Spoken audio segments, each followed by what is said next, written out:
Bonsoir à tous et bienvenue dans Choc du Monde, le magazine des crises et de la prospective internationale de TVL. Rien ne va plus entre Paris et Moscou, bien sûr. Emmanuel Macron avait déjà pris fait et cause pour l'Ukraine depuis 2022, mais depuis le mois de janvier dernier, le président français a multiplié les déclarations plus ou moins belliqueuses à l'égard de la Russie, envoyant des armes supplémentaires à Kiev et refusant d'exclure un envoi de troupes occidentales en Ukraine. Mais la France a aussi tenté, depuis quelques jours, depuis quelques semaines, quelques ouvertures très discrètes, avant peut-être de se raviser. Alors à quoi l'Élysée joue-t-il ? À vrai dire, l'Élysée sait-il ce qu'il fait ? Pour en parler, nous recevons une franco-russe, Elena Perrou. Bonsoir Elena Perrou. Bonsoir Ador. Et merci de votre présence dans Choc du Monde. Vous avez dirigé l'Institut français franco-russe de Saint-Pétersbourg il y a quelques années et vous avez aussi publié en 2018 un essai titré « Un Russe nommé Poutine ». Vous aviez alors l'intention d'expliquer qui était Vladimir Poutine au public francophone alors qu'il était déjà, disons, incompris ou caricaturé peut-être. Vous l'avez d'ailleurs déjà rencontré à plusieurs reprises quand vous travailliez à l'Élysée auprès de Jacques Chirac. Nous en reparlerons. Aujourd'hui, Elena Perrou, le conflit en Ukraine fait rage donc depuis 2 ans. J'ai 2 questions pour débuter à vous poser. D'abord, comment percevez-vous désormais Vladimir Poutine depuis le conflit en Ukraine, depuis 2 ans ? Et inversement, comment jugez-vous le regard des Français à son égard, encore une fois, depuis que vous avez écrit donc ce livre et depuis le conflit en Ukraine ? Comment la perception a-t-elle, selon vous, évolué ?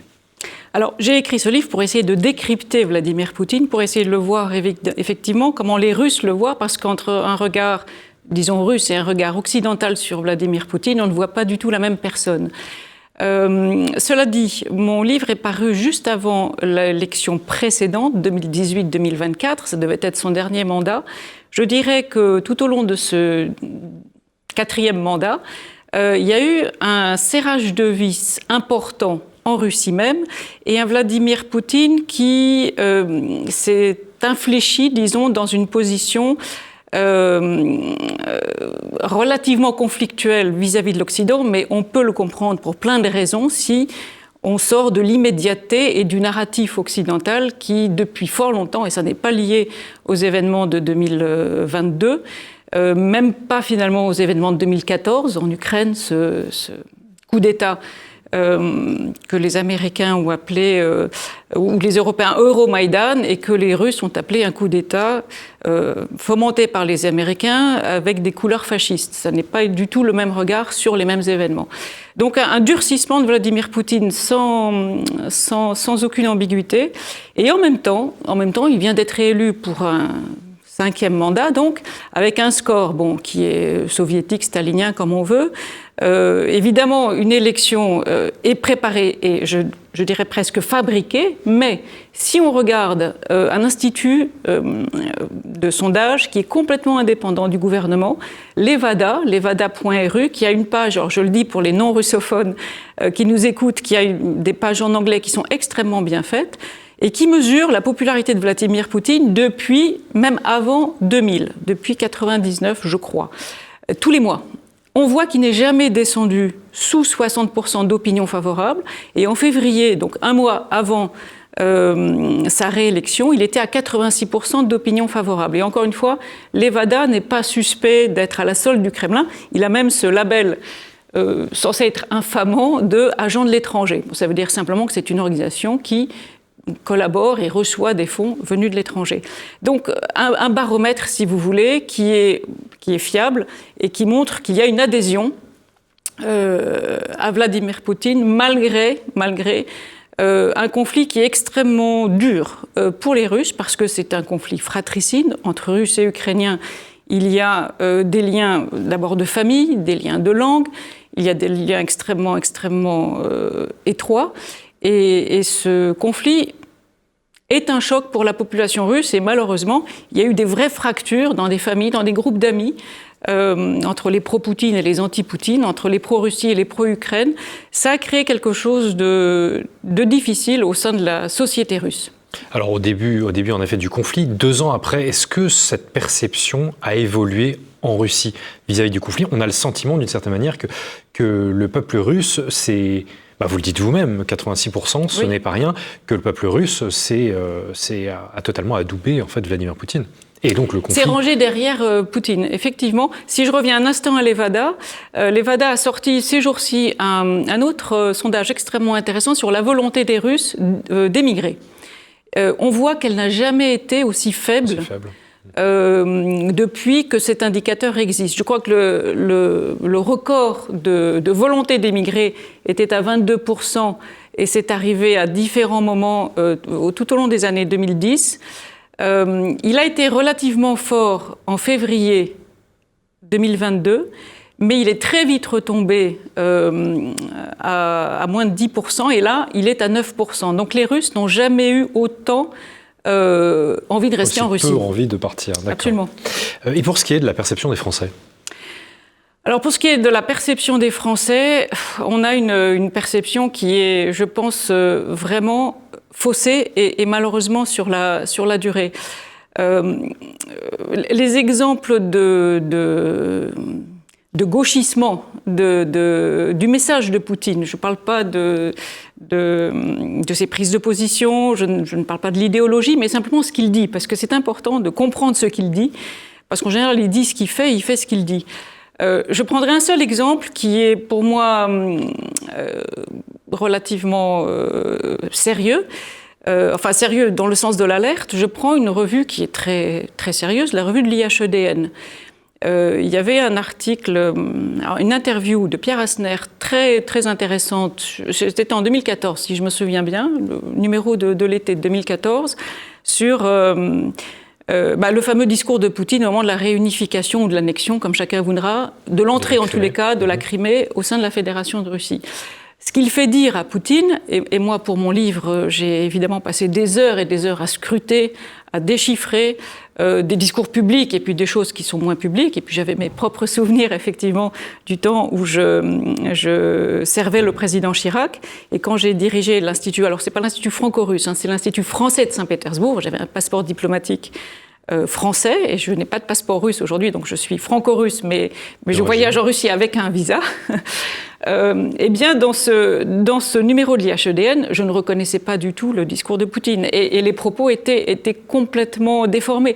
Si vous voulez, ça n'aide pas à comprendre. Ça n'aide pas à comprendre le personnage. Mais au-delà de Poutine, je dirais que c'est la Russie qui n'est pas comprise. Je vous donne un autre tout petit exemple, mais qui est parlant. C'est vrai que dans mon livre et dans mes conférences, je parle beaucoup d'un film qui, pour moi, donne non pas une clé, mais un trousseau de clés pour comprendre et Poutine et la géopolitique vue de Russie.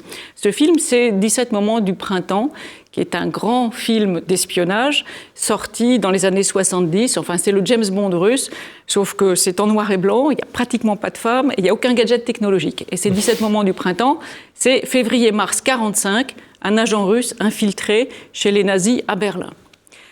Et c'est basé sur des faits historiques tout à fait avérés. C'est l'opération Sunrise, donc de projet de paix séparés entre les Allemands et les Anglo-Saxons. Bon, eh bien, un numéro de l'Émile, qui est la revue de Sciences Po Paris, formidable sur les films d'espionnage dans le monde. Il y avait des pages passionnantes sur plein de films qui n'étaient pas français, qui n'étaient pas seulement James Bond. Rien sur 17 moments du printemps. Alors que le personnage de Stirlitz, donc le personnage principal, si vous voulez, il a la notoriété en Russie d'un Tintin. Encore une fois, on le trouve sur YouTube, sous-titré en français, donc j'incite ceux qui ne le connaissent pas à aller le découvrir, parce que ça donnera une vision vraiment de l'intérieur. Encore une fois, de la Russie d'aujourd'hui. Stirlitz continue à faire partie des blagues concernant l'affaire Skripal, concernant le Covid, enfin très très actuelles. Il y a d'ailleurs un réalisateur américain, Christopher Jones, qui a fait un très beau reportage sur ce film pour la chaîne Histoire, comprendre pourquoi ce film a été si important. Si fondateur. Et pardon, juste, Stirlitz est si vous voulez, la figure tutélaire de tous les hommes du renseignement de la génération de Poutine. Donc c'est pour ça que pour comprendre Poutine, c'est très intéressant de regarder 17 moments du printemps. Alors, je disais en introduction que plus rien n'allait entre Paris et Moscou. Pour que tout soit clair, Elena Perrou, je vous propose un bref résumé des tensions entre la France et la Russie, sur fond bien sûr de conflits ukrainiens. depuis la mi-janvier et l'annonce de 40 missiles Scalp supplémentaires à Kiev par Emmanuel Macron. Le Kremlin dénonce l'implication croissante de Paris en Ukraine.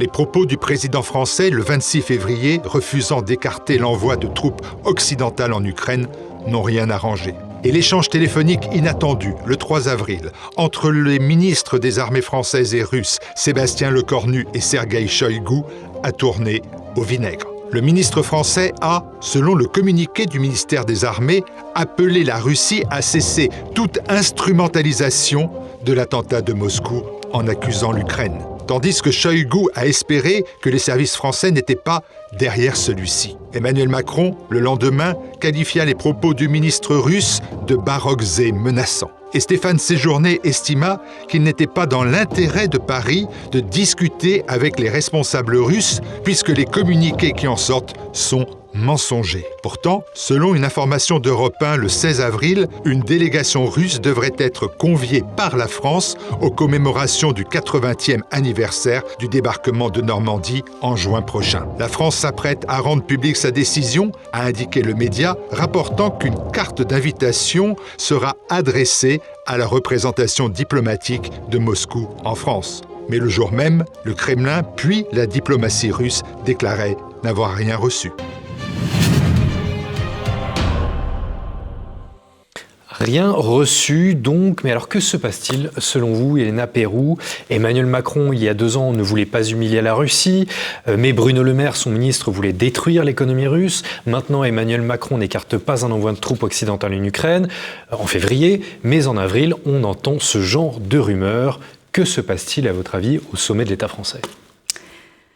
Alors, pour reprendre le fil des relations Poutine-Macron, elles avaient, ou plutôt Macron-Poutine, puisque Poutine est là depuis, c'est son Xème président français qu'il rencontre, ça avait très bien commencé, souvenez-vous, sous les auspices de Versailles, dès 2017, sous les auspices de l'histoire longue, et les Russes sont très sensibles à l'histoire longue. Ils ne vont pas d'un mandat présidentiel à un autre, où on ne sait pas très bien, jusqu'à la veille de l'élection, qui va être élu. Ça, c'est la grande blague des Russes sur les élections américaines. Bon, les Russes savent à peu près à l'avance qui sera président, et donc, si vous voulez, ils se projettent dans le temps long. On se souvient de cette tentative. Je crois que du côté du président Macron, il y a vraiment eu la volonté d'être un interlocuteur privilégié en Europe de Vladimir Poutine. Il faut dire que la France a ce siège permanent au Conseil de sécurité de l'ONU, qui donne aussi une importance primordiale à la France dans le champ européen, enfin au sein de l'Union européenne. Et ça, les Russes en sont très conscients. Ils rappellent souvent ce statut spécial de la France. Donc, bon, il y a eu ce voyage juste avant le déclenchement des hostilités militaires, le 7 février dernier, je crois, du président français au Kremlin, cette fameuse table, je crois qu'il y avait 5 ou 7 mètres de long, qui a fait couler beaucoup d'encre. Bon, l'histoire ne dit pas s'ils se sont serrés la main avant ou après, mais en tous les cas, moi, je scrute quotidiennement le site du Kremlin. Je peux vous dire que le président Poutine recevait en tête-à-tête et à quelques centimètres de distance des dirigeants avant et après ce fameux 7 février. Et il y a eu ensuite le président Macron a été le dirigeant européen qui a le plus eu Vladimir Poutine au téléphone dans les mois qui ont suivi. Bon, à tel point que c'est vrai qu'il y a eu un nouveau verbe apparu dans le vocabulaire russe, makronit. Makronit, ça veut dire téléphoner, pour ne rien dire. Bon, ça a été évidemment une façon de se moquer du président français, mais qui voulait dire que on a beau avoir un dialogue, on n'arrive pas à quelque chose d'efficace et on n'arrive pas à une compréhension entre les deux parties. Il y a eu ensuite un épisode qui a fortement froissé les Russes et qui, honnêtement, ne rentre pas dans les usages diplomatiques et dans les usages de conversation de président à président. Si vous vous souvenez, je crois que c'était le 30 juin, c'était le dernier jour de la présidence française de l'Union européenne. Il y a eu un reportage qui a été diffusé alors sur France 2 à ce moment-là, vu par beaucoup de monde. Et dans ce reportage, il y avait, je crois, 9 minutes de conversation téléphonique privée, censée être, sinon secrète, du moins discrète, entre les deux présidents, le président Macron et le président Poutine. Et ça a ulcéré Moscou. Le ministre des Affaires étrangères, Sergueï Lavrov, a fait part de ses protestations publiquement à la France. Et depuis, il y a, je pense, une forme de rupture de confiance, en tous les cas côté russe, vis-à-vis des conversations qu'il peut y avoir entre les deux présidents. Je crois qu'ils ne se sont pas parlé depuis septembre 2022, en tous les cas pas officiellement, et sans qu'il y ait des comptes rendus sur le site du Kremlin ou du Palais de l'Élysée. Donc d'où peut-être cette conversation entre les deux ministres de la Défense. C'est vrai que quand on lit le compte rendu russe et le compte rendu français, on se demande s'ils se sont vraiment parlé. On ne parle pas du tout de la même discussion. Cela dit, ce qui est très intéressant, et ça c'est beaucoup plus discret, il y a eu ces jours-ci, je crois que c'était samedi, une rencontre à l'Élysée entre un personnage russe. Alors certes, il ne représente pas le gouvernement russe, mais il a une aura importante en Russie et à l'international. Je veux parler de Dmitri Muratov. Muratov est le rédacteur en chef d'un journal Novaya Gazeta qui existe depuis les années 90, qui était le journal d'Anna Politkovskaya, et c'est un journal qui a toujours été, j'allais dire, sans concession, juste avec des enquêtes très fouillées. Non, pas d'opposition, c'est un journal, si vous voulez, c'est pas la Pravda, c'est pas la Pravda. Il n'est pas à la solde du Kremlin. C'est pas un journal d'opposition, je ne dirais pas ça comme ça, c'est un journal extrêmement sérieux avec des enquêtes très approfondies. L'un n'empêche pas l'autre, mais... Très approfondies. Et pourquoi Muratov a connu cette gloire internationale, c'est qu'il s'est vu décerner le prix Nobel de la paix en 2021. En octobre 2021, il a été invité au Club Valdai. Le Club Valdai, c'est un club qui regroupe des experts de la Russie étrangers et des personnalités russes. Et Vladimir Poutine vient conclure ces discussions. J'ai eu l'honneur d'être invité également dans ce club. Et c'est un endroit où on peut effectivement échanger de manière très, très libre avec un certain nombre de responsables russes. Et il a posé une question très directe à Vladimir Poutine sur, en l'occurrence, c'était sur le statut d'agent de l'étranger. Depuis, il a été classé agent de l'étranger. Depuis, il a été classé agent de l'étranger. Mais ce que je veux dire par là, c'est qu'il garde l'oreille du Kremlin et en tous les cas de Moscou. Des élites russes. Et donc, c'est un homme... Alors, je crois qu'il n'y avait pas eu grand-chose dans la presse française sur cette rencontre. Non. Il se trouve qu'il y a pas mal de choses dans certains médias, alors qu'on peut appeler d'opposition, que j'écoute côté russe. Et ce que j'ai su, c'est que cette rencontre devait durer 1 heure. Elle a duré 1 heure et demie. Et que beaucoup de sujets ont été abordés, et pas seulement liés au prix Nobel de la paix. Bon, le prisonnier politique russe, le statut des réfugiés. Si on en croit le petit entrefilet, le petit communiqué de l'Élysée, en effet, la discussion avait l'air d'avoir été absolument superficielle, mais vous avez l'air de dire le contraire. Non, je crois que c'était pas superficiel du tout. Et pour les russophones, j'invite à regarder Живой Гвоздь, où il y a, c'est un média sur Internet, où Vénédiktov, Alexei Vénédiktov, qui est un autre, une très grande figure du journalisme russe, qui a été le rédacteur en chef de Echo Moskvy, l'écho de Moscou, qui est le grand média qui donne le là, qui donnait le là, parce qu'en tant que média, Echo Moskvy n'existe plus, mais il a été supprimé en mars 2022 par les autorités, mais il renaît sous forme de Echo tout court, c'est plus l'écho de Moscou, c'est l'écho tout court. Et Vénédiktov était ces jours-ci à Paris également, et on sait qu'à Paris, on a un certain nombre de personnalités de l'opposition russe qui ont élu domicile à Paris depuis quelques mois. Donc si vous voulez, et ces gens, même s'ils ne retournent pas en Russie, ne peuvent pas retourner en Russie aujourd'hui, gardent des liens avec la Russie. Donc, si vous voulez, des canaux se sont ouverts. Des canaux existent, et Muratov, c'est un personnage politique, indépendamment de son statut de journaliste et de son statut maintenant de lauréat du prix Nobel de la paix, parce qu'il a été engagé en politique aux côtés d'un certain Yavlinsky, qui était candidat à toutes les élections présidentielle jusqu'en 2018, plus maintenant. Et Yavlinsky, c'est très intéressant, a accueilli au tout début du parcours d'Alexei Navalny dans son giron, dans son parti, et il lui a demandé d'en sortir quand Navalny a pris des positions très anti-tchétchènes. On a des luttes importantes maintenant au sein de l'opposition russe pour prendre le lead dans cette opposition. Mais ce ne sont pas des gens qui ne parlent plus du tout à Moscou et au Kremlin. Ça, il faut Donc des fenêtres s'ouvrent entre Paris et Moscou potentiellement, donc nous comprenons. La situation reste quand même déterminée par celle en Ukraine, celle du terrain, comme disent les Russes quand ils évoquent l'impossibilité de négocier avec Kiev. Bon, sur le front, on comprend bien que désormais c'est la Russie qui mène la danse, comme nous pouvons d'ailleurs le voir dans cette carte réalisée par Choc du Monde. L'armée russe revendique la prise de plusieurs localités quasiment quotidiennement. Elle est à l'offensive d'ailleurs dans la ville de Tchassovia, dans le Donbass. La situation, donc, pour résumer, est très difficile pour Volodymyr Zelensky et son armée. Mais Kiev ne veut pas négocier. D'ailleurs, Zelensky a légiféré pour empêcher toute négociation. La Russie le rappelle constamment. Selon vous, Elena Perrou, les exigences ukrainiennes, le retour du Donbass, de la Crimée, le retrait des troupes russes, vous paraissent-elles encore tenables? Et comment Paris pourrait-il agir pour empêcher cela, pour revoir cela? Alors, Zelensky a légiféré pour s'empêcher de négocier tant que Poutine est président. C'est ça que c'est le décret pris par Zelensky en octobre 2022. Juste après, ça a été sa réponse en réalité aux référendums qui ont été suivis d'annexion des 4 nouveaux territoires, donc du Donbass, qui rejoignent la Fédération de Russie, qui portent maintenant les sujets. En septembre 22, les sujets de la fédération au nombre de 89.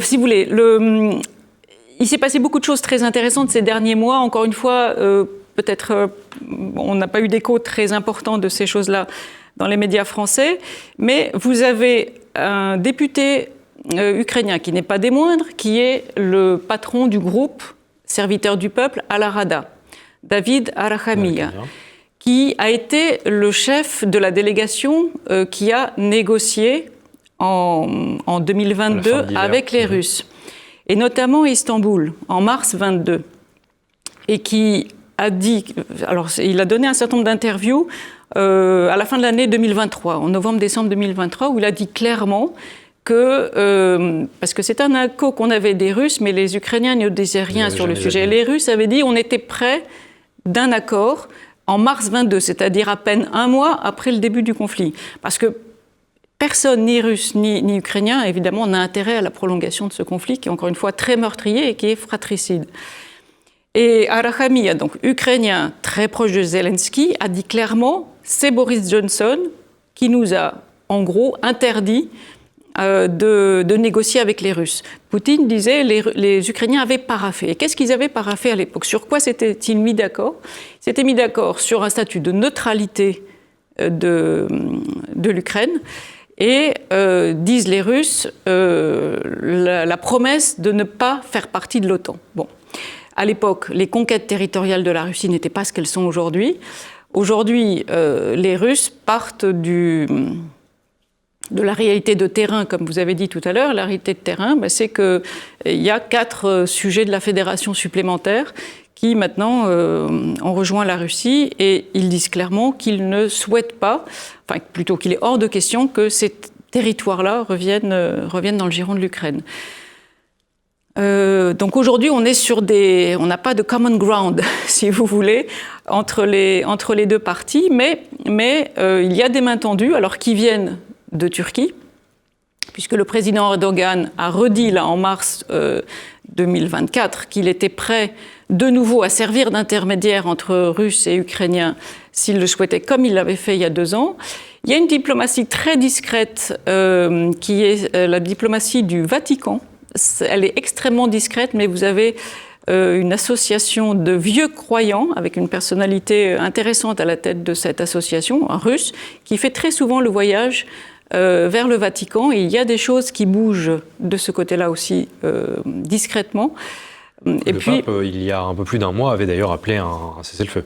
Oui, on entend le pape de temps en temps s'exprimer, mais si vous voulez, entre ce qu'on entend et puis ce qui se joue peut-être un peu de manière plus discrète, il y a beaucoup de choses qui bougent.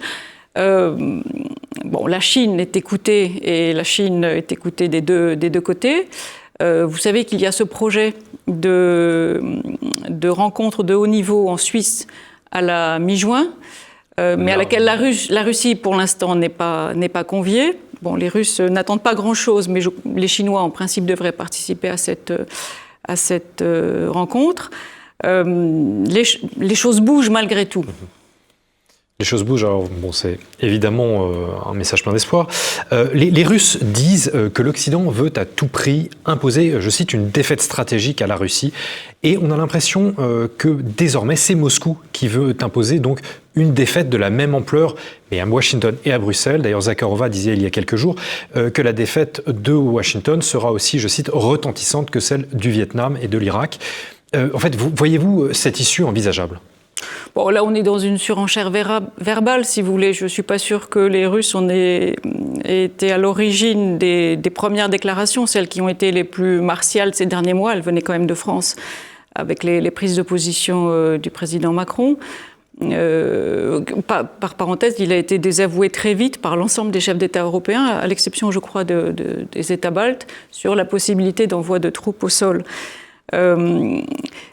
Alors, c'est très intéressant de voir comment les Russes, qui connaissent très bien la France, et je reviens un instant à ce Venediktov, donc l'ancien patron de Écho de Moscou, il dit on est dans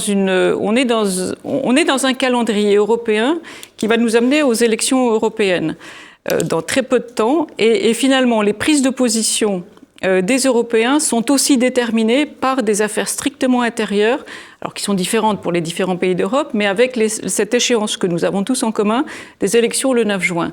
Dit Venediktov, qui encore une fois, lui, dit clairement qu'il n'a jamais voté Poutine et il ne fait pas partie de Russie unie, le parti présidentiel russe, mais c'est un très fin observateur de la vie politique russe depuis les années 90. Il dit on est dans des positions dures sur le champ politique. Il parlait du champ politique français, quel que soit le parti auquel on se réfère, que ce soit en gros le RN ou du côté de Mélenchon, pour ce qui est des élections européennes. Et dit Macron, en quelque sorte, est prisonnier de cette rhétorique-là, et, disait-il, ça n'est pas étonnant qu'on l'ait vu photographier avec des gants de boxe. À l'approche des JO, il aurait pu choisir un sport collectif moins combatif, peut-être. Et puis il y a l'idée qui flotte quand même dans l'air de cette trêve olympique qui pourrait peut-être voir le jour. Il reste à voir comment. Même si on a eu des déclarations fort peu amènes, en particulier de Madame Hidalgo, donc maire de Paris, disant que les athlètes russes et biélorusses n'étaient pas les bienvenus ici. Vous m'aviez dit, il y a 5 ans donc, quand vous aviez publié cet essai, que les Russes regardent la France avec les yeux de Chimène. Comment regardent-ils la France aujourd'hui ? Avec un mélange de compassion, parce qu'ils trouvent qu'on est tombé bien bas, et en même temps, une forme de... Cette admiration, si vous voulez, pour la Russie, c'est une admiration au long cours. Pour la France, pardon. Pardon, pour la France. Des Russes pour la France, oui. C'est une admiration au long cours. Et regardez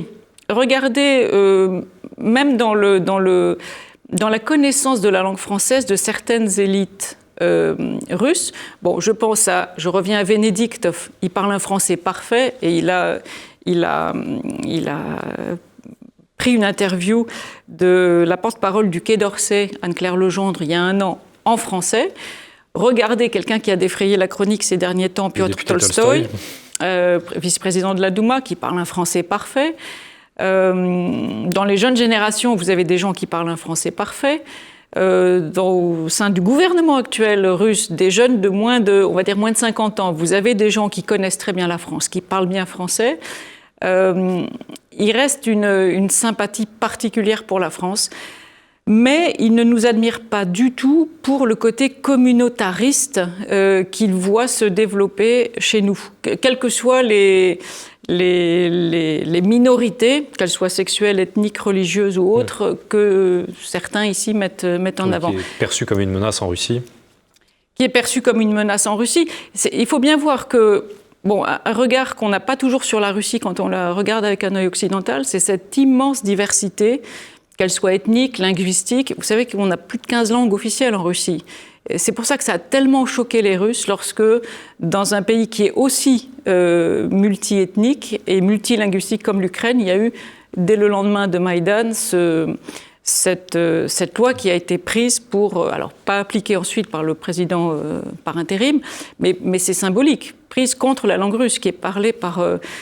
le chiffre exact, je ne le dirai pas, je dirais juste que sur les recherches Google venues d'Ukraine, on voit que 80% des recherches sont faites en russe et 20% en ukrainien. Bon, ça dit quelque chose de la familiarité avec le russe et l'ukrainien, mais vous avez d'autres minorités en Ukraine. Et donc, si vous voulez maintenir ensemble un ensemble aussi disparate et étendu sur 11 fuseaux horaires, donc plus de 10 000 km d'ouest en est, ça c'est la Russie. Et ça c'est finalement, je dirais, la ligne directrice de Vladimir Poutine depuis 2000. Il insiste beaucoup sur l'importance primordiale de consolider la société russe. Alors certes, il l'a divisée là avec le conflit ukrainien, mais c'est pour ça que je ne suis pas du tout pessimiste sur les mois, les années qui vont venir, d'une forme de réconciliation entre ceux qui sont partis, dont certains reviennent, en Russie, je veux dire. Et cette importance de l'unité nationale, elle est primordiale pour un ensemble aussi disparate, et puis simplement pour que la concorde civile règne dans son pays. C'est quand même la tâche principale d'un président. Bien, vous êtes donc optimiste pour l'avenir de la Russie, mais aussi des relations franco-russes, si j'ai bien compris, Elena Perrault. Merci beaucoup d'avoir répondu présent à l'appel de Choc du Monde, le magazine des crises et de la prospective internationale de TVL. Merci à tous d'avoir suivi cette émission. Surtout, n'oubliez pas de commenter, de partager, de liker cette émission. Merci encore et bonne soirée.